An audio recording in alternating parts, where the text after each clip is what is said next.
Hello everyone, welcome back to our channel. तो आज से हम स्टार्ट करेंगे जनरल साइंस की एमसीक्यू सीरीज़। ये जो क्वेश्चंस हम सॉल्व करेंगे ये प्रीवियसली क्वेश्चंस पूछे गए हैं और जो रिसेंटली क्वेश्चन पूछे गए हैं उन्हीं क्वेश्चन को हम सॉल्व करेंगे। ठीक, so let's get started. So question number 1 जो है आपके स्क्रीन के ऊपर है, ये रहा। Which are the following is an example of amorphous solids. Amorphous solids की आपने बतानी इनमें कौन सी एग्जांपल है। मैंने आपको सॉलिड्स, लिक्विड और गैसेस में ये पढ़ाया था कि सॉलिड्स को हम डिवाइड करते हैं दो कैटेगरीज में, क्रिस्टलाइन सॉलिड्स और एमॉर्फस सॉलिड्स। एमॉर्फस सॉलिड्स का दूसरा नाम क्या बोला था मैंने, सीडो सॉलिड्स भी इनको कहा जाता है। और मैंने आपको इसमें एक एग्जांपल बताई थी, रबर की एग्जांपल बताई थी मैंने। ठीक, अगर किसी ने वो लेक्चर नहीं देखा है वो जाके उसको देख ले। सो इसका जो आंसर है दैट इज़ रबर। क्वार्ट्स नहीं है, डायमंड भी नहीं है और मीका भी नहीं है। ठीक, इसके बाद हम चलते हैं क्वेश्चन नंबर 2 के ऊपर। In ozone which layer is termed as good ozone. Troposphere, stratosphere, mesosphere, exosphere. सबसे पहले आपको लेयर्स के बारे में पता होना चाहिए। जैसे सबसे नीचे आती है ट्रोपो, उसके बाद आती है स्ट्रेटो, उसके बाद आती है मीजो, उसके बाद आती है थर्मो और उसके बाद आती है एक्सोस्फेयर। सबसे नीचे कौन सी आती है, ट्रोपोस्फेयर, उसके बाद आती है स्ट्रेटोस्फेयर, उसके बाद आती है मीजोस्फेयर, उसके बाद आती है हमारे पास थर्मोस्फेयर और उसके बाद आती है हमारे पास एक्सोस्फेयर। ठीक, जो ट्रोपोस्फेयर है यहाँ पाई जाती है बैड ओजोन, बैड ओजोन पाई जाती है। और जो स्ट्रेटोस्फेयर है यहाँ पाई जाती है गुड ओजोन। ठीक, बैड ओजोन जो होती है वो ड्यू टू जो पोल्यूशन होता है उसकी वजह से बनती है। गुड ओजोन जो है ये नेचुरल ओजोन है। ठीक, जो भी अल्ट्रावायलेट रेज ऊपर से आती है ये ओजोन लेयर क्या करती है, उसको रोकती है। ठीक, तो आपने बताना है कि गुड ओजोन किस लेयर में प्रेजेंट होती है, that is present in the stratosphere. ठीक, सो इसका आंसर जो है वो बी है। उसके बाद हम क्वेश्चन नंबर 3 के ऊपर चलते हैं। What is the SI unit of electric current. Electric current का आपने एसआई यूनिट बताना है। ठीक, जो सबसे पहले आपको पता होना चाहिए कैंडेला किसका यूनिट है, ये ल्यूमिनस इंटेंसिटी का है कैंडेला। एम्पियर जो है ये करंट का यूनिट है। ठीक, सो इसका जो आंसर है एम्पियर है। अब हम तीसरे को भी देख लेते हैं, पास्कल किसका है, ये प्रेशर का होता है, ये प्रेशर का होता है। और मोल जो होता है ये अमाउंट ऑफ सब्सटेंस का होता है, मोल। ठीक, ये चीज़ें सारी पता होनी चाहिए, सारी इंपॉर्टेंट चीज़ें हैं। ठीक, उसके बाद चलते हैं हम क्वेश्चन नंबर 4 के ऊपर। Which is the most abundant gas in earth atmosphere. ये इजी क्वेश्चन है, इसका आंसर आप देख सकते हो। तो वीडियो को पॉज करके इसका आंसर मुझे कमेंट सेक्शन में दे दो। ठीक है, ओके। सो इसका जो आंसर है दैट इज़ नाइट्रोजन है। नाइट्रोजन जो है सबसे ज़्यादा है और उसके बाद आता है ऑक्सीजन का नंबर। ठीक, ये आपको पता होना चाहिए, ये बहुत इंपॉर्टेंट क्वेश्चन है।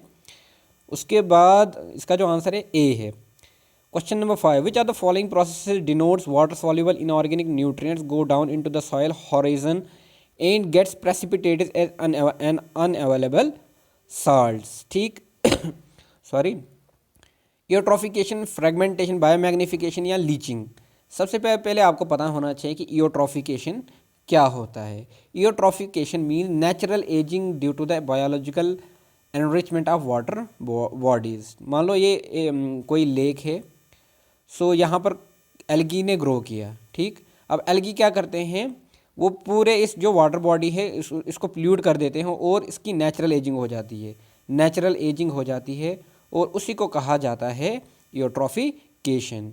ठीक, उसके बाद आता है फ्रेगमेंटेशन। फ्रेगमेंटेशन में क्या होता है कि जो कॉम्प्लेक्स सब्सटेंसेस है, जैसे हमारे पास डेड ऑर्गेनिजम्स हैं, उनको कन्वर्ट कर किया जाता है सिंपलर सब्सटेंसेस में। ठीक, उस प्रोसेस को कहा जाता है फ्रेगमेंटेशन। ठीक, उसके बाद आता है हमारे पास बायोमैग्निफिकेशन। बायोमैग्निफिकेशन में क्या होता है कि जितने भी हार्मफुल पोल्यूटेंट्स होते हैं उनकी कंसंट्रेशन जब वाटर बॉडीज़ में इंक्रीज़ हो जाती है उसी को कहा जाता है बायोमैग्निफिकेशन।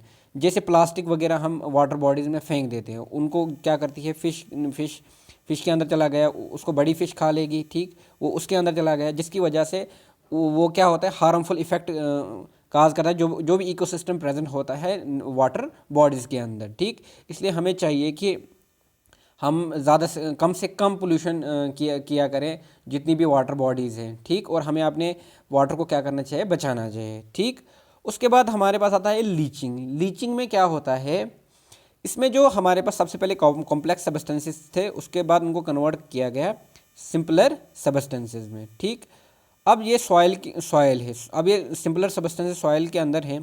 जो ही बारिश पड़ती है, जो ही रेनफॉल हुआ, जितने भी सॉल्युबल सब्सटेंसेस होते हैं वो पानी के साथ मिक्स होके वो चले जाते हैं soil, deep into the soil horizon, और उसी को कहा जाता है लीचिंग। ठीक, सो इसका जो आंसर है दैट इज लीचिंग। उसके बाद हम चलते हैं क्वेश्चन नंबर 6 के ऊपर। Which are the following vitamin is known as thiamine. इसका आंसर आप मुझे दे सकते हो, जो मैंने आपको विटामिन में एक ट्रिक बताई थी। क्या ट्रिक बताई थी मैंने? र था रथ, इक, ए का इक, टा आ टा, फा ई फी, टाफी, रथ इक टाफी। मैंने एक ट्रिक बताई थी जिसकी मदद से आप इसका आंसर दे सकते हो, जैसे A B C D E और के। ठीक, सो इसका जो आंसर जो है वो है बी, दैट इज थ से थायमीन। विटामिन B1 को कहा जाता है थायमीन। ठीक, उसके बाद हम चलते हैं क्वेश्चन नंबर 7 के ऊपर। Which are the following is an example of vector quantity. इसमें आपने वेक्टर क्वांटिटी की एग्जांपल बतानी है। मास, मोमेंटम, स्पीड और वॉल्यूम। सबसे पहले आपको पता होना चाहिए कि स्केलर क्वांटिटी क्या होती है और वेक्टर क्वांटिटी क्या होती है। स्केलर में सिर्फ क्या होता है, सिर्फ मैग्नीट्यूड प्रेजेंट होता है इसमें, मतलब कुछ वैल्यू होती है। लेकिन वेक्टर क्वांटिटी में दोनों होते हैं, मैग्नीट्यूड भी होता है और डायरेक्शन भी होती है। सो इसमें आपने आंसर बताना है। जो मास है, मास जो है ये स्केलर है, मोमेंटम जो है ये वेक्टर है, स्पीड जो है ये स्केलर है, वॉल्यूम क्या है, ये भी स्केलर है। ठीक, सो इसका जो आंसर है दैट इज़ मोमेंटम है। ठीक, उसके बाद चलते हैं हम क्वेश्चन नंबर 8 के ऊपर। So the electric instrument rheostat is use to control electric current by varying the. जो इलेक्ट्रिक इंस्ट्रूमेंट है, जो रियोस्टेट है, उससे क्या किया जाता है, जो इलेक्ट्रिक करंट है उसको कंट्रोल किया जाता है बाई वेयरिंग द, किसको वेरी करके, रेजिस्टेंस, कैपेसिटेंस, इंडक्टेंस या फ्रीक्वेंसी। सो इसका आंसर मुझे कमेंट सेक्शन में पहले दो, वीडियो को पॉज करके। सो इसका जो आंसर है दैट इज रेजिस्टेंस। ठीक, इसका जो आंसर क्या है, ए है। ठीक, उसके बाद हम चलते हैं क्वेश्चन नंबर 9 के ऊपर। ये क्वेश्चन ईजी है। What is the SI unit of wavelength. Wavelength का आपने एसआई यूनिट बताना है। ठीक, सबसे पहले आपको पता होना चाहिए मीटर। मीटर किसका है, टाइम, वेवलेंथ का जो है वो मीटर होता है। हर्ट्स किसका होता है, हर्ट्स होता है, फ्रीक्वेंसी का होता है हर्ट्स, टाइम का होता है सेकेंड। ठीक, और वाट किसका होता है, ये पावर का यूनिट होता है। सो इसका जो आंसर है दैट इज़ वेवलेंथ का, ये मैंने आपको इलेक्ट्रोमैग्नेटिक स्पेक्ट्रम में बताया था। इसका जो यूनिट होता है वो होता है मीटर। ठीक, उसके बाद हम चलते हैं क्वेश्चन नंबर 10 के ऊपर। What is the symbol of sodium.